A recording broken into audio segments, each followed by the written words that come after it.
Ukraine's armed forces have advanced up to about 34 miles over the last 2 weeks in a counteroffensive against Russian forces in the Kharkiv region of northeastern Ukraine, a Ukrainian general said on Thursday. Brigadier General Alexei Gromov told a briefing that Ukraine had taken back 93 settlements and liberated over 926 square miles in the region since September 21. Ukrainian forces have been advancing in the east and south of the country under a counteroffensive that President Volodymyr Zelensky said on Tuesday had made major and rapid advances.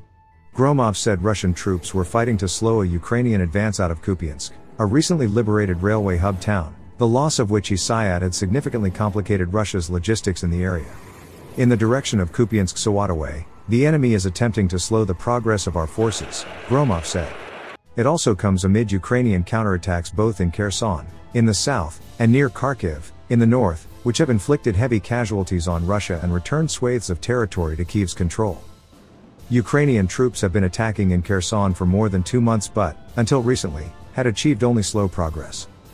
However, in the last few days the Russian front line dramatically collapsed, allowing Kyiv's men to rush forward more than 10 miles in just a few hours. President Zelensky has said dozens of villages were liberated in the operation, which aims to retake the city of Kherson itself. Meanwhile, hundreds of miles away to the north, Ukrainian troops have also liberated thousands of square miles of territory near the city of Kharkiv. Almost the entire Kharkiv region has been returned to their control, and units are now pushing into neighboring Donetsk and Luhansk provinces. The city of Lyman, a key transport node, fell at the weekend and troops have been mopping up in small villages along the nearby Oskil River in recent days. Ukraine now looks set for a push deeper into Luhansk province, which Russia almost totally controls, with the cities of Sawatowe and Kreminna in their sights. The two-pronged offensives mean Putin is now losing territory in 3 of the 4 oblasts he annexed last week, claiming they were Russian forever. Dmitry Peskov, his spokesman, vowed yesterday that Russian troops would retake all the lost ground and the regions would never be returned to Ukraine. Putin himself said he expects the situation on the front lines to stabilize, likely a reference to the 300,000 men he recently conscripted into the military. While some of those men have already been thrown onto the front lines, most are not expected to arrive for weeks at least, and the situation on the ground is expected to remain fluid for some time.